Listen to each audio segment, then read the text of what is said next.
I'm not talking about your street thug. Do we have street thugs? Yes, certainly. That whole pimp and hoe that's glamorized in music and commercials and TV, that exists. But because it has become so sophisticated, how sophisticated? It's the #1 fastest growing criminal enterprise in the world, 3 years running. It is soon to surpass the drug trafficking trade. Why? Well, they figured out that they can sell a girl 30 to 40 times a day for a 7-year lifespan versus selling drugs just one time. One girl is worth $2 million. Makes good business sense, which brings me back to the business side of this. If you look at what's being sold, I think we'd all agree going into today that what is being sold is sex. And so if you have a buyer, he is thinking that he is paying for sex, and he's going to call it prostitution to self-justify, and he's going to go about his way. So when this whole situation was explained to me that it existed in the world, 32 million slaves in the world, 300,000 minors in the United States, by the way, 300,000. I don't know how many young ladies are running away in Columbia, South Carolina, but I'll just give you a stat that I do know from Mecklenburg County, which makes up the Charlotte and surrounding areas. Mecklenburg County has 10,000 girls run away every year. Within 48 hours, all 10,000 of those girls are propositioned with a commercial sex slavery business. 30% of those girls, or 3,000 of those girls, end up becoming sex slaves. So in the 3 years I've been doing this, just Charlotte has lost 9,000 girls to this problem. So I don't know how many runaways you have in Columbia, but you can just understand that's how many, just the homeless, just the runaway situation is adding to that in your hometowns. So again, what is the product? The product is, in our minds at this point, is sex for money. And as an entrepreneur, I wanted to understand, the product, but then I'm always trying to put a product on the shelf or a service into the marketplace. So all I need to do is re-engineer my thinking, reverse engineer my thinking, and then I just can take this product off the shelves. And as I looked around to see what was happening in all the nonprofits and wonderful groups like the Rotarians and churches and communities and law enforcement and on and on and on, it came down to the real focus, 99.9% of the time, is in the rescuing of these victims. And I get that, and we need to. There's a lot of carnage there that I'm not going to have time to go into today. But suffice it to say, these girls truly, when I say a 7-year lifespan, the thought process of your trafficker is that the female will not survive. She will be used up and discarded to death. So, backing in, here's the product. The product is not sex for money. The product has changed right in front of us. And I speak to men, and so I'm going to pick on the men in the room, and the females are going to be totally off the hook today. In fact, every time I get invited to speak somewhere, whether it's a Rotarian meeting or it's to the FBI or local law enforcement, it's always a female officer or a female in the crowd. And when I throw an event, 90% of the volunteers are going to be female. So the females are doing their job here, guys.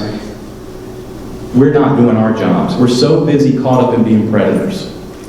Whether it's a locker room trophy story, or you should have seen her, or your eyes cutting in a certain direction. Everything that Marion did not do today. That's the problem we have here. Well, Bo, how are you relating the culture of men, predators and protectors, to sex trafficking and sex slavery?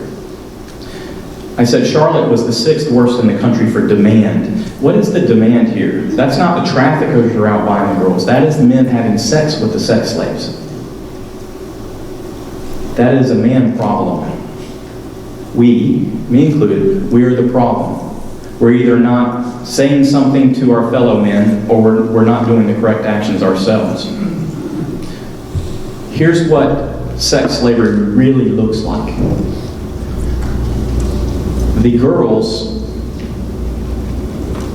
are beaten, they are mentally manipulated, they are coerced, they are clearly threatened with their lives, they are put on drugs, which helps them self-medicate. It's almost a good thing. But they'll be taken off of drugs just so they can feel the withdrawal and the pain of that to get back on the drugs to do their jobs. This is some of the most twisted stuff that you would ever hear about. Again, it's an evil like no other. That's the reason these girls go to work.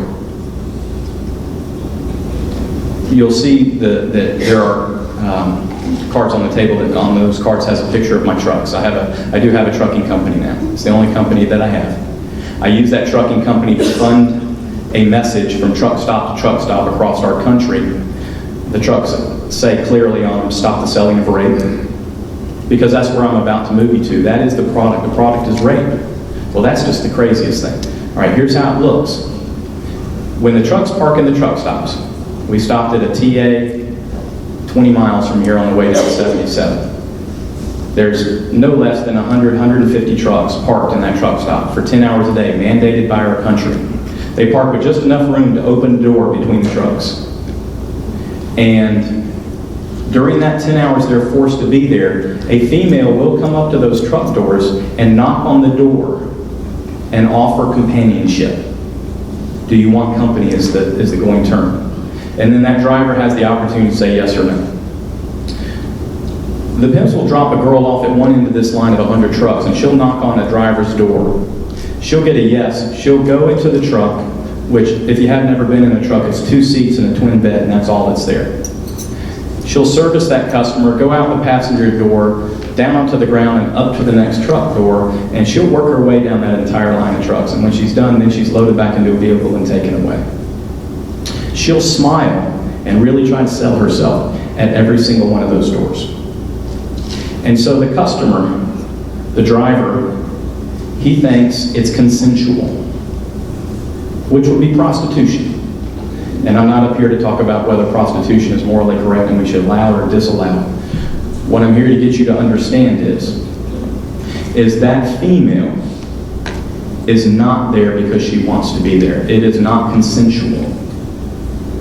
She's there because she's been threatened with her life. She's been beaten. She's been coerced.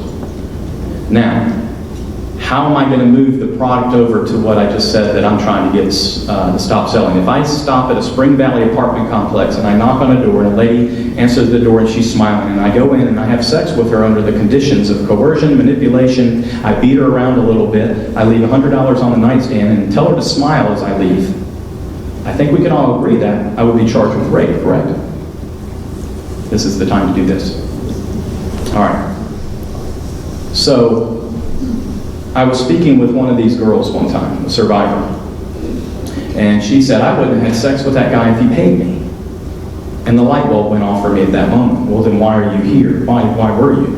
Because that's what we as men need to ask ourselves. When the girl comes to the door and knocks, what you see is the fantasy. The truth is, she's only there because the pimp will do these things to her. So if you pay to have sex with her under that condition, at a bare minimum, you're accessory to rape. But the product, therefore, has become, you're paying the pimp to rape the girl. That's what I'm here to tell you. That's what you need to understand. North Carolina has just passed a law, South Carolina is working on it, that if you're under the age of 18 with a conviction of prostitution, falls under the statutory rape laws. If they're not smart enough to have sex on their own, they're certainly not smart enough to sell sex on their own. There's the thought process of it, and we won't get into what happens at 17 and 366 days and why an 18-year-old should fall into the same category. But I hope that what I've done is shared the concept with you of what the product is. Because unlike the other organizations that are trying to rescue victims and basically clean up the mess, and it's gone from 28 million slaves in this world to 32 million slaves in this world in the last 3 years that I've been doing this. So there's a whole lot more to clean up. But what we're not doing is slowing it down. So as an entrepreneur, how do I get these products off the shelves? And I liken it to this. If there's 10 bottles of Tide on the shelves at Walmart, and there's 10 men standing in the aisle to buy the bottles of Tide, and somebody with a very, very big heart comes in and takes 5 bottles of Tide off the shelves and rescues them away, what happens to the remaining 5 bottles? It's an Econ 101 question. The 10 men are still standing here. They're now fighting for the remaining bottles, 5 bottles. What that does is it drives the price up on the remaining 5, and therefore the supplier will bring 7 bottles back to replace the 5 that got sold. So now you've got 12 on the shelves. That is our country. That is capitalism. That's how it works. So, in relating that to sex slavery, if you are merely trying to pull back on the supply, you're just driving the demand up higher, and more supply follows that. So the only way to end this, because that's what I want to do, I want to end this in our country. By the way, we've ended a form of slavery in the past before. How did we do it? We all rallied up. We shut down the demand. And that's all I'm asking that we do again. We shut down the demand. If you bring down supply and demand at the same time, then there will be no increase in supply. So you at least have to bring demand down that much. But you could just end it by just ending the demand. How do we do that? By getting men to understand what they're purchasing. The last concept I need to get you to understand is that men by nature are not rapists. Men by nature will protect a woman from that. Are they rapists? Yes. Are they paying for commercial sex? No. So let's not, don't confuse the issue here. We're talking about the men who are willing to pay for sex. And so that I don't pick on truck drivers unnecessarily, I was speaking at Charlotte's Law School here a couple of weeks ago, and I got a very intelligent question from one of the students, and he asked, what's the second largest career path that uses sex slaves? Because it's been said that truck drivers make up as high as 60% of the demand. So why them? Nothing wrong with truck drivers. In fact, there's more crosses and fish on trucks than there are plumbers. I always am quick to say, listen, if every cubicle at one of the banks in downtown Charlotte or downtown Columbia came with a twin mattress and the girls went from cubicle to cubicle offering their service, bankers would be number one. It's a man problem. It's a community problem. So by getting men to understand what they're paying for, don't buy Chinese, right? We tried that in America. It worked for a while. The sales dropped off.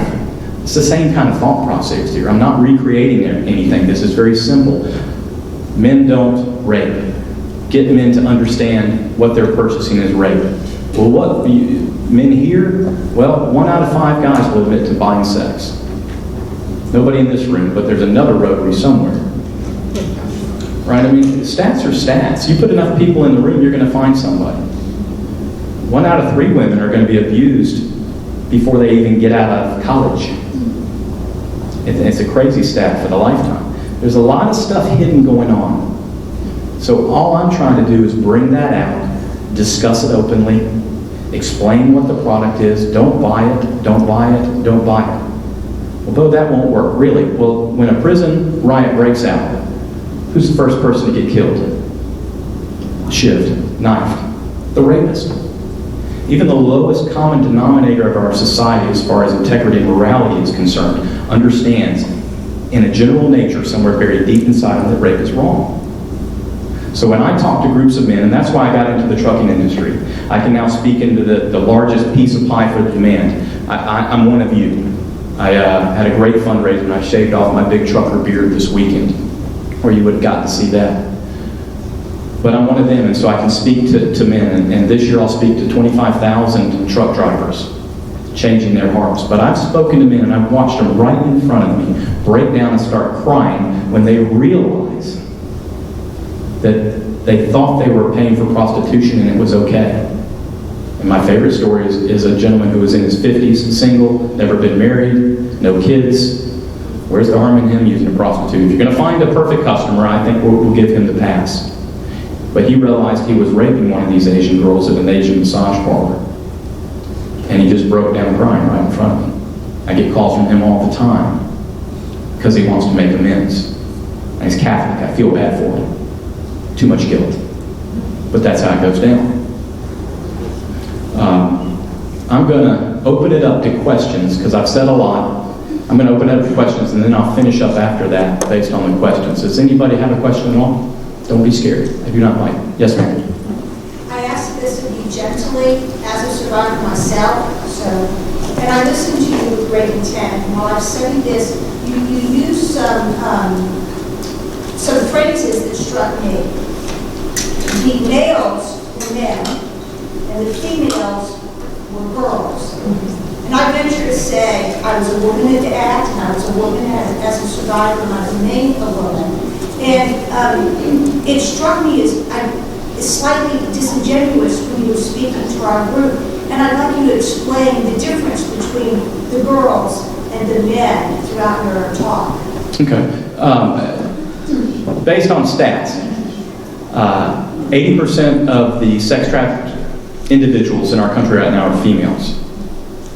And the 300,000 that I speak of as minors, those are the reasons. Charlotte has a great sexual tourism business where men fly into Charlotte from other countries just to sleep with the boys. So I'm just, because I have a 20-minute window here. So you're doing it by age? I'm doing it by age, doing it by gender. Thank you. You're welcome. Yes, ma'am. How do you save them? You need to repeat the question. The question is, how do you save them? I'm going to tread very carefully with this answer, only because I don't want you to think my heart is in the wrong place. It's almost impossible to save them. It's almost impossible. When you see the damage done, I have one of the other nonprofits I work with is a military nonprofit, and even those soldiers, when they see the PTSD of these girls, are like, I don't have any problems. It amazes me. And because of the manipulation and the coercion that these individuals are put under, they won't run. There's an 80% recidivity rate for rescued individuals. 80% recidivity. 80% of the rescued victims go back to their pimps and back to that lifestyle. Because of drugs? No, sir. No, sir. Just Stockholm Syndrome. If you're familiar with that, where you'll fall in love with your abductor. They call these pimps their fathers, daddy, their boyfriends. The mental manipulation is like nothing I've ever come in contact with. That you could hand them a cell phone and car keys and they won't leave. One of my good friends is a survivor. This started for her when she was 3 and went until she was 17. And so when I asked her, I said, well, did you pray that somebody would rescue you? Or, until she was 17 years old, she wasn't even adult enough to realize that every girl wasn't going through this.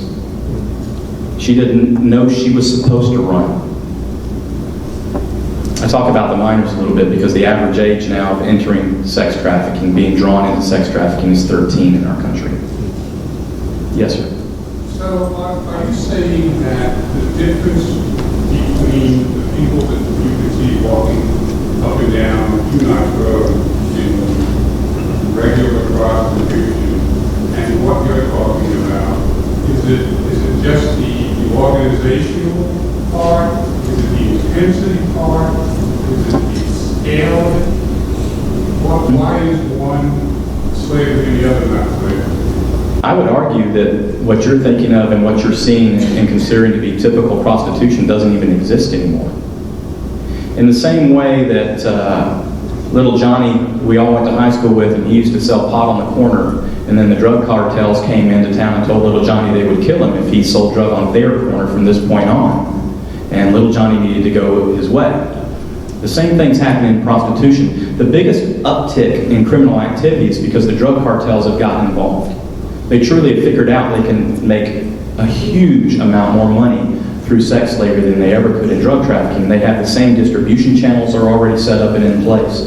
So Jane, who in high school was the promiscuous one who sold herself on the corner, has now been told the same thing and replaced with sex slaves.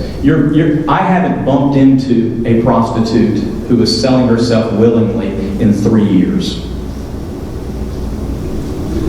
In 3 years. Yes, sir. How big an issue is venereal disease? All right, so I talked about their lifespan. Here's what kills a girl in 7 years. Venereal disease, whether it's AIDS or syphilis, the suicide rate 200 times higher to commit suicide than a normal person. Drug overdose. Drug overdose is a self-medication measure. You know, they're just trying to get through the trauma, get through the pain, and that's where the drug use normally comes from. If you think of this from a demand-based activity, a lot of the buyers don't want a drugged, incoherent partner for that time period. So drugs are more an after-hour self-medicating issue. And then they're just killed. They're just killed. You mean murder? Yes, sir. Yes, sir. Where's law enforcement in all this? Well, he's sitting right there. But let me, one thing, and I will give both of you, because I left enough time. You're right, they do have questions. I don't personally feel this is a law enforcement issue. I really don't. I will go right back to the men who are demanding it. It's almost impossible to, based on the laws that are in place now. Any politicians in the room? Okay. Not yet. Yeah, all right. Not now. The laws that are in place now, prostitution, by the way, prostitution is illegal and buying prostitution is illegal. All right, so we have both, but the only one we're really focused on is the prostitute, the victim side.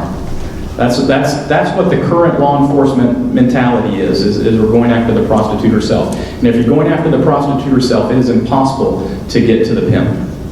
Impossible. Maybe even 2 in South Carolina that have been arrested in the last couple of years. Because who's the witness that has to testify against him?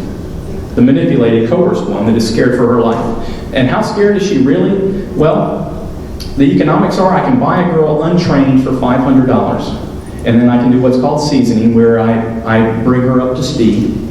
And now she's worth $20,000. But if I have 5 girls in my stable, which is, you know, they're not humans, they're animals. If I have 5 girls in my stable, every quarter, as a business practice, I can pull all 5 into the room. I can shoot the one in the head that I dislike the most. Let that sink in. Now, the other 4 are all about getting to work. And I will have enough money to replace the one I just shot within a week. These girls have $1,000 a day quotas. You can do the math on how many customers they need to go through. Yes, ma'am.